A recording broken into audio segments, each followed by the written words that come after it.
नमस्कार दोस्तों, युक्ति आईएएस में आपका हार्दिक स्वागत है। आज है 4 जून और आज हम बात करेंगे आज के महत्वपूर्ण डीएनए के टॉपिक पे। आगे बढ़ने से पहले जैसे कि मैं रोज़ कहता हूं कि हमारे यूट्यूब चैनल को सब्सक्राइब कीजिए, लाइक कीजिए, शेयर कीजिए, कमेंट कीजिए और कोई भी महत्वपूर्ण सुझाव देना हो तो देने के लिए आप स्वतंत्र हैं। व्हाट्सअप का लिंक है, टेलीग्राम का लिंक है, फेसबुक ग्रुप का लिंक है, डिस्क्रिप्शन बॉक्स के नीचे लिंक दिया होता है, वहाँ पर आप क्लिक करेंगे और डायरेक्ट संस्थान से आप जुड़ जाएंगे। ये संस्थान का नंबर है, अगर कोई भी क्वेरी हो तो दिए गए नंबर पर आप संपर्क कर सकते हैं। तो चलिए, आज बहुत लेट हो गया है डीएनए में, मैं कहीं चला गया था, अभी आया हूँ जस्ट, तो आप लोग को डीएनए आज बता दूँ। आज का पहला टॉपिक है ग्लोबल इकोनॉमिक प्रॉस्पेक्टस, जीईपी जिसे कहते हैं। विश्व बैंक अर्थात वर्ल्ड बैंक ने ग्लोबल इकोनॉमिक प्रॉस्पेक्टस रिपोर्ट जारी की है। ये यूपीएससी में पूछ भी चुका है कि ग्लोबल इकोनॉमिक प्रॉस्पेक्टस रिपोर्ट किसके द्वारा जारी किया जाता है, तो वर्ल्ड बैंक द्वारा जारी किया जाता है। ठीक है, तो यहाँ पे लिखा भी है कि वर्ल्ड बैंक ने ग्लोबल इकोनॉमिक प्रॉस्पेक्टस रिपोर्ट जारी की है। ग्लोबल इकोनॉमिक प्रॉस्पेक्टस के अनुसार कोविड-19 महामारी के कारण आर्थिक विकास पर अल्प अवधि और दीर्घकालिक दृष्टि से गंभीर प्रभाव पड़ने की उम्मीद है। वर्तमान मंदी की गंभीरता का इसी बात से अंदाज़ा लगाया जा सकता है कि पिछले 8 दशकों में इतनी भयावह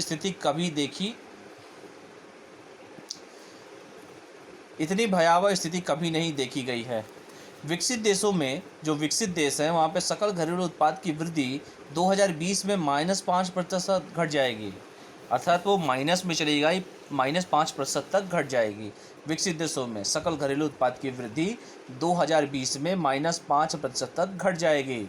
कोविड-19 के बढ़ते प्रसार और तबाह होती क्या हो रहा है यार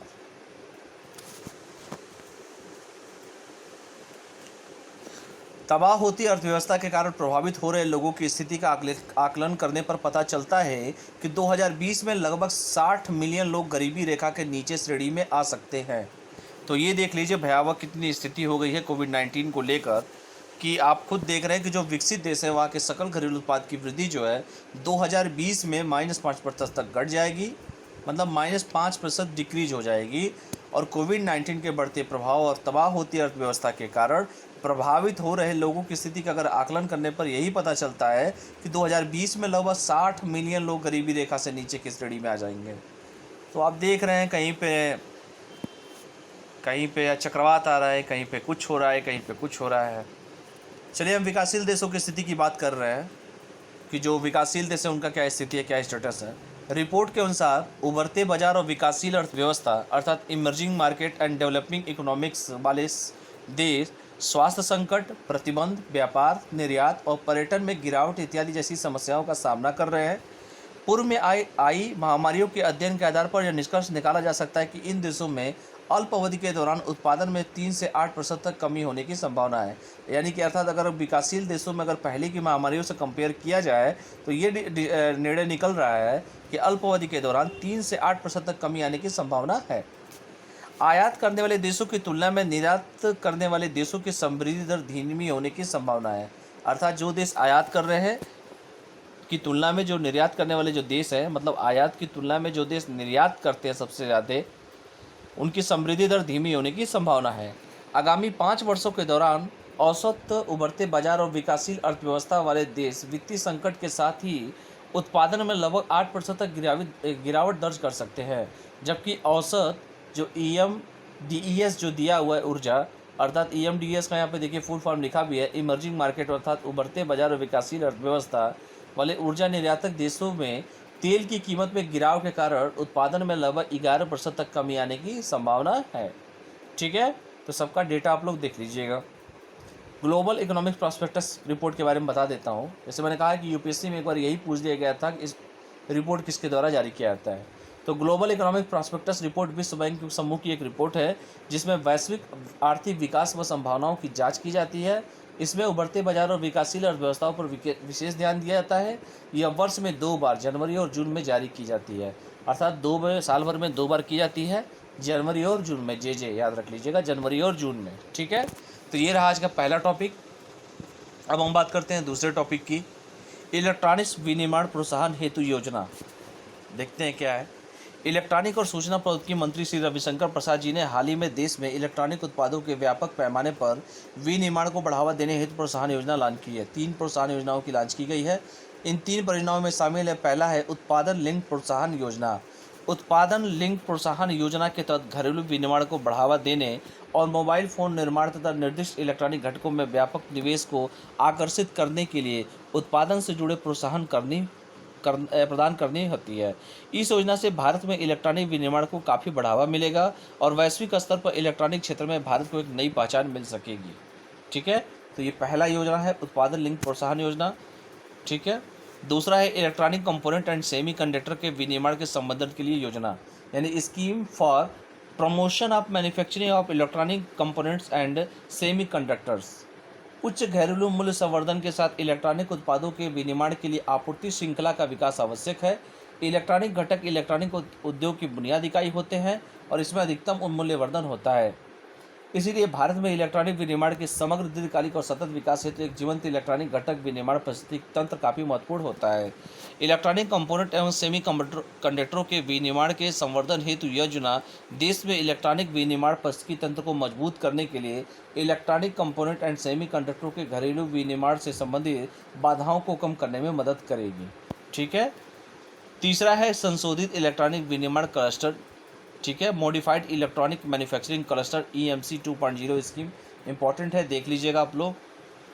गुणवत्तापूर्ण बुनियादी ढांचे को लेकर उद्योग के समक्ष मौजूदा चुनौतियों का सामना करने और भारत का इलेक्ट्रॉनिक विनिर्माण हब बनाने हेतु देश में एक मजबूत इलेक्ट्रॉनिक विनिर्माण पारिस्थितिकी तंत्र विकसित करने हेतु संशोधित इलेक्ट्रॉनिक विनिर्माण क्लस्टर EMC 2.0 योजना शुरू की गई है। इसका उद्देश्य उद्योग की कमियों को संशोधित करना और विश्व स्तर के बुनियादी ढांचे के निर्माण का समर्थन प्रदान करना है। इन 3 योजनाओं के लिए लगभग 50,000 करोड़ रुपए की आवश्यकता होगी। कितनी? 50,000 करोड़ रुपए की। ये योजनाएं घरेलू इलेक्ट्रॉनिक विनिर्माण उद्योग के समक्ष मौजूदा चुनौतियों का समाप्त करेंगी और देश में इलेक्ट्रॉनिक विनिर्माण को तंत्र को मजबूत बनाएंगी। उक्त वर्ष 2025 तक $5 ट्रिलियन GDP के लक्ष्य में उल्लेखनीय योगदान देगी। अनुमान के अनुसार इन योजनाओं में से लगभग 5 लाख प्रत्यक्ष और 15 लाख अप्रत्यक्ष रोजगार सृजित किया जाएगा। ठीक है, तो ये भारत सरकार की 3 योजना जो मैंने बताया है इलेक्ट्रॉनिक विनिर्माण प्रोत्साहन योजना के लिए। पहला उत्पादन लिंक प्रोत्साहन योजना, दूसरा इलेक्ट्रॉनिक कंपोनेंट एंड सेमी कंडक्टरों के विनिर्माण के संवर्धन के लिए योजना और तीसरा है संशोधित इलेक्ट्रॉनिक विनिर्माण क्लस्टर योजना। ठीक है, तो ये 3 योजनाओं को ध्यान से आप लोग पढ़ लीजिएगा, क्या क्या है, कैसे कैसे 25 ट्रिलियन 2025 तक $5 ट्रिलियन GDP के लक्ष्य में उल्लेखनीय योगदान देगी। ये सब जो बताया गया है पूरा डेट देख लीजिएगा। अब हम बात करते हैं कि भारत में इलेक्ट्रॉनिक विनिर्माण क्या है, देख लेते हैं पूरा डिटेल इसका। इलेक्ट्रॉनिक विनिर्माण का संवर्धन मेक इन इंडिया कार्यक्रम का एक प्रमुख घटक रहा है। सरकार द्वारा इस संदर्भ में किए गए विभिन्न प्रयासों का ही परिणाम है कि भारत का इलेक्ट्रॉनिक उत्पादन 2014 के $29 बिलियन से बढ़कर 2019 के $70 बिलियन तक पहुंच गया है।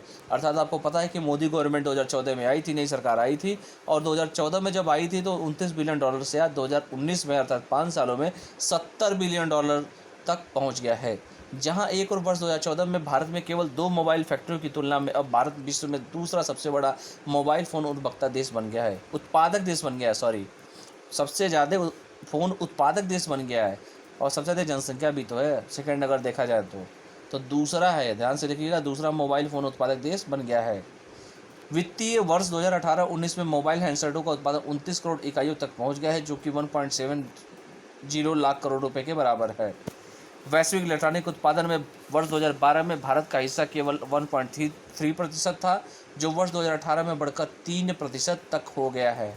ठीक है, तो ये देख लीजिएगा, एक बहुत बड़ा अचीवमेंट है। खास करके मैंने यहाँ जो बताया कि 2014 में $29 बिलियन से बढ़कर 2019 में $70 बिलियन तक पहुँच गया है। और जहाँ एक और 2014 में भारत में केवल 2 मोबाइल फैक्ट्रियों की तुलना में अब भारत विश्व में दूसरा सबसे बड़ा मोबाइल फ़ोन उत्पादक देश बन गया है। इंपॉर्टेंट है, पढ़ लीजिएगा आराम से। और वित्तीय वर्ष 18-19 में मोबाइल हैंडसेटों का उत्पादन 29 करोड़ इकाइयों तक पहुंच गया है, जो 1.70 लाख करोड़ रुपए के बराबर है। ठीक है, वैश्विक इलेक्ट्रॉनिक उत्पादन में वर्ष 2012 में भारत का हिस्सा केवल 1.3% था, जो कि वर्ष 2018 में बढ़कर 3% तक पहुंच जाएगा। तो ये रहा दूसरा टॉपिक। तीसरे टॉपिक पर चलते हैं। चांगपा समुदाय, लद्दाख का चांगपा समुदाय देखते हैं क्या है। लद्दाख के चुमूर और डेमचोक क्षेत्र में चीनी सेना के अतिक्रमण ने लद्दाख के घुमंतु चारवाहा चांगपा समुदाय को ग्रीष्मकालीन चारगाहों के एक बड़े हिस्से से अलग थलग कर दिया है, जिसका प्रतिकूल प्रभाव उनके बकरी पालन व्यवसाय पर पड़ रहा है। इसका प्रतिकूल प्रभाव लद्दाख के चांगथांग पठार, चांगथांग प्लेटू के कुरजुक चुमूर बेल्ट में नवजात पश्मीना बकरियों की संख्या पर देखा जा रहा है। पर्याप्त चारागाहों के अभाव में युवा पश्मीनी बकरियों की मौतों में भी वृद्धि देखी गई है, जिसमें पश्मीना बकरियों के साथ साथ याक भी शामिल हैं। अब हम देखते हैं कि चांगपा समुदाय क्या है। चांगपा समुदाय, चांगपा जनजाति एक बंजारा समुदाय है जो भारत के जम्मू और कश्मीर राज्य के लद्दाख क्षेत्र, आपको पता है कि लद्दाख अब यूनियन टेरिटरी हो गया है, ठीक है, कि चांगथांग इलाके में निवास करती है। चांगपा जनजाति खानाबदोश जीवन पसंद करती हैं। इनकी आजीविका का मुख्य आधार मवेशी और पश्मीना बकरियां हैं, ठीक है। ये फ़ोटो देख लीजिएगा, आप देख रहे हैं ना, फ़ोटो देख लीजिएगा, अच्छा फ़ोटो है। पश्मीना बकरियों के बारे में देख लीजिए, यही पश्मीना बकरियां हैं जो फोटो में दिखाई दे रहा है। पश्मीना बकरियों को चांगथांगी बकरियों के नाम से भी जाना जाता है। तो मान लीजिए अगर पेपर में आ जाए कि पश्मीना बकरियां कहाँ पाई जाती हैं या पश्मीना बकरियों को अन्य किस नाम से जाना जाता है, तो चांगथांगी बकरियों के नाम से भी जाना जाता है। इन्हें पूर्वी लद्दाख में भारत चीन सीमा के निकट चांगथांग क्षेत्र, जो तिब्बत के पठार के एक पश्चिमी विस्तार में घुमंतु चारवाहा समुदाय चांगपा द्वारा पाला जाता है। ये बकरियां -40 डिग्री तापमान पर भी स्वयं को जीवित रखने की क्षमता रखती हैं। चांगथांगी बकरी के बाल बहुत मोटे होते हैं और उन्हें विश्व का सबसे बेहतरीन पश्मीना प्राप्त होता है, जिसकी मोटाई 12 से 15 माइक्रोन के बीच होती है, ठीक है। तो साइज जो भी है, बाल बहुत मोटे होते हैं, सब देख लीजिएगा। इनके चांगथांगी बकरी के बाल बहुत मोटे होते हैं और उन्हें विश्व की सबसे बेहतरीन पश्मीना प्राप्त होता है, जिनकी मोटाई 12 से 15 माइक्रोन के बीच होती है। अब देखते हैं कि पश्मीना जो लिखा गया है कि पश्मीना उत्पाद क्या है, प्रोडक्ट क्या है। लद्दाख विश्व में सर्वाधिक लगभग 50 मीट्रिक टन और सबसे उन्नत किस्म के पश्मीना उत्पादन करता है, ठीक है। असली पश्मीना उत्पादों को चांगथांगी या पश्मीना बकरी के बालों से बनाया जाता है। कश्मीर में बुने हुए सुप्रसिद्ध पश्मीना शालों का निर्माण लद्दाख की इन बकरियों से प्राप्त ऊन से किया जाता है। ये शाल अपनी गुणवत्ता और अपने जटिल कलाकृति के लिए विश्व में प्रसिद्ध है। चांगथांगी बकरियों की बदौलत ही चांगथांग, लेह और लद्दाख क्षेत्र में अर्थव्यवस्था बहाल हुई है। भारतीय मानक bureau of Indian standard BIS ने पश्मीना उत्पादों की शुद्धता प्रमाणित करने के उद्देश्य से उसकी पहचान और लिंग की प्रक्रिया को भारतीय मानक इंडियन स्टैंडर्ड के दायरे में रख दिया है, ठीक है। तो ये रहे आज के महत्वपूर्ण आपके DNA। आशा करता हूँ कि आप लोगों को समझ में आए होंगे। और जो भी आपको 3 जो टॉपिक सबसे इम्पोर्टेंट बताया है, खास करके ग्लोबल इकोनॉमिक प्रॉस्पेक्टस रिपोर्ट किसके द्वारा जारी किया जाता है, विकासशील देश पे क्या अर्थव्यवस्था पड़ेगा, विकसित देश पे क्या अर्थव्यवस्था पड़ेगा, कितने % की गिरावट आएगी, कितने लोगों इस पे इफेक्टिव पड़ेंगे, कितना, जैसे यहाँ पे बताया गया ना विकसित देशों में और विकासशील देशों में क्या स्थिति है, ये भी सब मैंने आपको बता दिया कि भैया 2000 इन देशों में अल्पावधि क्या होगा, पिछले साल का कंपेयर किया जाए तो कैसे क्या होगा, सब बता दिया हूँ आपको। ये पूरा का पूरा पढ़ लीजिएगा आप लोग, ठीक। ग्लोबल इकोनॉमिक प्रॉस्पेक्टस रिपोर्ट किसके द्वारा जारी की जाती है, कब कब जारी की जाती है, किस लिए जारी की जाती है, क्या काम होता है इनका, सब जानना जरूरी है, देख लीजिएगा। इलेक्ट्रॉनिक विनिमय प्रसारण हेतु योजना भी बताया मैंने आपको। मंत्री जी का नाम कौन सा मंत्रालय है, जैसे कल वाले क्वेश्चन में लोग कंफ्यूज हो गए थे, मंत्रालय पूछा गया था, कौन से सेक्टर से जुड़ा हुआ पूछा गया था, तो कोई नहीं, होता रहता है, आप देख लीजिएगा। इसमें 3 योजना बता दिया गया, उत्पादन लिंक्ड प्रोत्साहन योजना भी बताया गया आप लोगों को, इलेक्ट्रॉनिक कंपोनेंट एंड सेमीकंडक्टर वाला भी बताया गया, पूरा देख लीजिएगा ध्यान से इसको। संशोधित इलेक्ट्रॉनिक विनिर्माण क्लस्टर पढ़ाया गया है, EMC 2.0 स्कीम ये भी पढ़ लीजिए आप लोग, ठीक है। और भारत में इलेक्ट्रॉनिक विनिर्माण नीति क्या है, कैसे कैसे है, देख लीजिएगा। और सबसे बड़ी अचीवमेंट जो है 2014 में, जहां जब मैंने बताया कि 2 मोबाइल फैक्ट्रियों की तुलना में आज स्थिति क्या है, भारत विश्व में दूसरा सबसे बड़ा मोबाइल फ़ोन उत्पादक देश बन गया है। ये बहुत बड़ी बात है और इम्पॉर्टेंट है, पढ़ लीजिएगा, ठीक। 2014, 2019, 2020 कंपेयर करना जरूरी भी होता है, क्योंकि आप देख सकते हैं चांगपा समुदाय के बारे में बता दिया गया, कहाँ पे पाए जाते हैं, कैसे कैसे क्या क्या क्या है। चांगपा समुदाय का पूरा डिटेल बता दिया गया है, बंजारा समुदाय है कैसे कैसे। और सॉरी चलो आप लोग क्वेश्चन तो देख नहीं पाओगे, चलो कोई बात नहीं। और चांगपा समुदाय हो गया, पश्मीना बकरी भी पढ़ा दिया गया आप लोगों को, पश्मीना बकरी भी आप लोगों ने पढ़ा आराम से। तो पश्मीना उत्पाद हो गया, सब कुछ हो गया। तो चलिए आज का DNA हम यहीं ख़त्म करते हैं। आशा करता हूँ कि आप लोग को समझ में आया होगा। समय कम बचा हुआ है, 8:30 बजे आप लोग तैयार हो जाइएगा क्वेश्चन का आंसर देने के लिए। तब तक के लिए पढ़ाई करिए, स्वस्थ रहिए, मस्त रहिए और पढ़ाई करते रहिए। 8:30 बजे